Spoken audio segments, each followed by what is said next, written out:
नमस्कार प्रणाम दोस्तों। खेसारी लाल यादव जी टिकुलिया गाने के प्रमोशन में ये दूसरा रील्स वीडियो बना दिया है रानी एक्ट्रेस के साथ में। जी हाँ, देखिए दोस्तों, इस वीडियो को देखने के बाद में समझ में आ रहा है कि खेसारी लाल यादव जी का अभी लगातार शूटिंग चल रहा है। अब कल रात वाला ही शूटिंग है या दिन में शूटिंग हो रहा है? बैकग्राउंड तो देखने से लग रहा है कि रात का शूटिंग का ये वीडियो है और अभी तो दिन है फिलहाल में।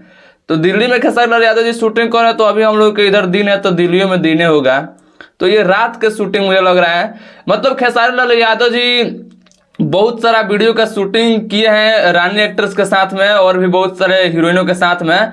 तो शायद इस वीडियो को रात को ही बनाए हैं रानी एक्ट्रेस जी खेसारी लाल यादव जी के साथ में टिकुलिया गाने पर, और अभी अभी शेयर करी है। तो मतलब देखा जाए तो ये रील वीडियो बहुत शानदार लग रहा है, बहुत अच्छा। खेसारी लाल यादव जी जब भी रील बनाते हैं तो शानदार ही बनाते हैं। तो बहुत अच्छा ये रील वीडियो लग रहा है गाने के साथ में देखने पर। अगर आप लोग भी गाने के साथ में देखना चाहते हैं तो रानी एक्ट्रेस जी के इंस्टाग्राम पर देख लीजिएगा। बाकी अगर अच्छा लगा तो लाइक शेयर कीजिएगा। मिलते हैं नेक्स्ट वीडियो में, तब तक ले जाए।